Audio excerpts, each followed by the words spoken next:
Now, I don't know where you stand personally on the term healthy narcissism, but the term itself is very polarizing, and for good reason, especially in a community of people who have been in relationships with narcissistic people, narcissists, or other emotionally abusive people. Now, the definition of the term itself, narcissist, it's not good, and it's not really something we want to be associated with, but there is a reason why people use it, and I find it incredibly interesting. And there's an important distinction. There's a reason why I'm using this term in this video, and it's not to upset you, I promise. But I want to make a point about what we've been through and where we need to go. So in this video, we're going to explore whether there is such a thing as healthy narcissism and where do we go from here. So stay tuned.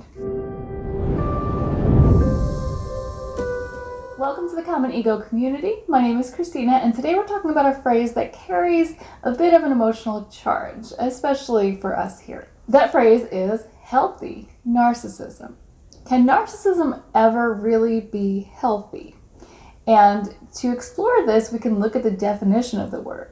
And by definition, the answer is kind of no. It really can't. So narcissism is defined as the pursuit of gratification from vanity or egotistic admiration of one's idealized self-image and attributes. Now that idealized self-image is the interesting part, and that's the part that really clues us in to the narcissistic personality disorder. That's somebody who has a very idealized perception of themselves. So for those of you who are really turned off by the phrase, I completely get it. I don't think it necessarily bothers me in the same way, and I think there's a reason for that. So when I was in the aftermath of this relationship with a narcissist, I wanted to distance myself from anything that could be perceived as narcissistic. And see, here's where the line gets blurred, because we will all openly say that somebody is being narcissistic if they seem a little bit too proud of themselves. When it comes to somebody with NPD, they are so proud and so confident that they're willing to hurt other people to get what they want. And clearly that is completely inexcusable. But when it comes to people with normal functioning empathy, like you and I, what's the harm in a little confidence? Especially after having been through a relationship that completely destroyed your confidence and sense of self-worth. So although I do understand that the term healthy narcissism is kind of like an oxymoron, at the same time, I think there's some value in looking at it this way.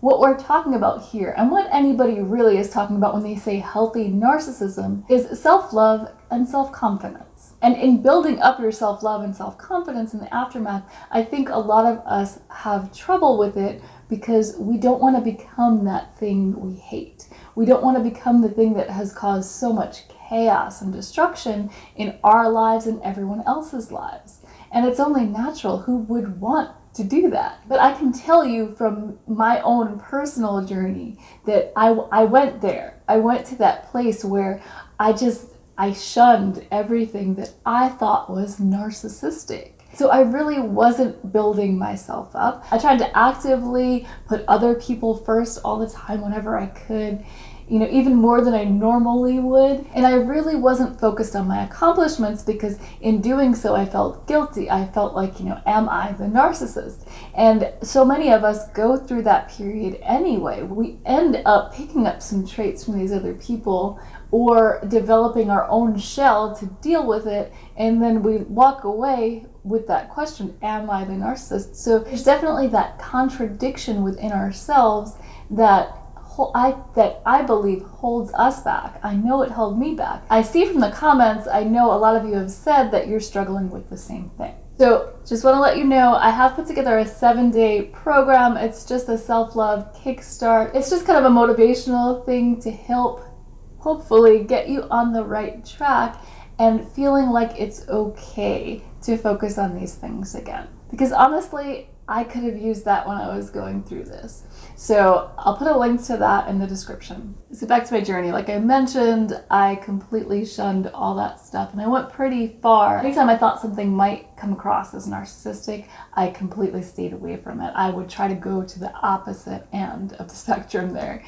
And what I found was that I was successful. I wasn't doing anything that anybody could call narcissistic, but I was miserable, because that's also not healthy. Especially after having an experience with a narcissist, it's super important to build yourself up, because you're already at a level that is beneath where you were when you started this relationship.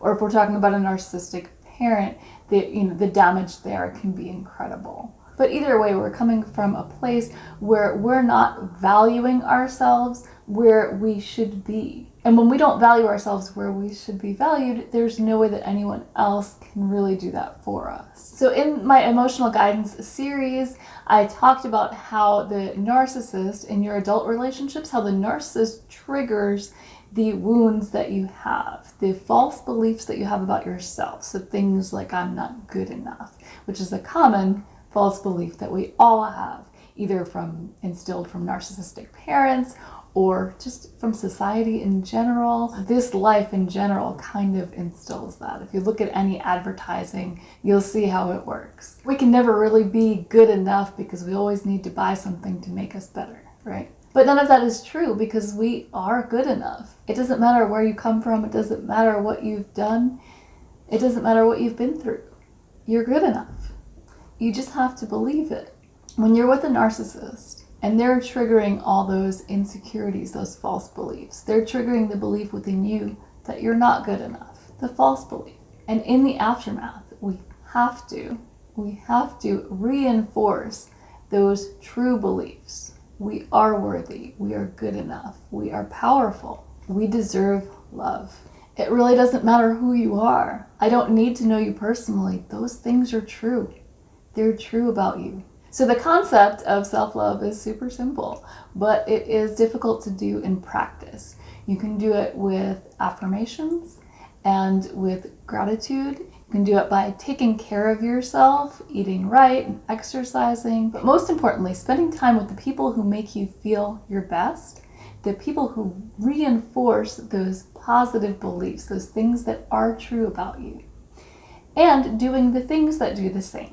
So anything that you love to do, anything that you're good at, that will help reinforce those positive beliefs. Fill your day with as many things and interactions as you can that make you feel good. When you make an effort to do this, it's not going to be a magical transformation, but over time, you will start reinforcing those positive beliefs.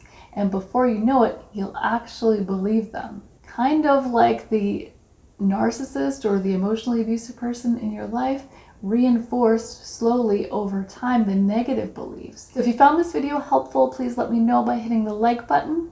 And if you'd like to see more like it, be sure you're subscribed and hit that notification bell so you can be notified whenever I post new videos. And I'll see you next time.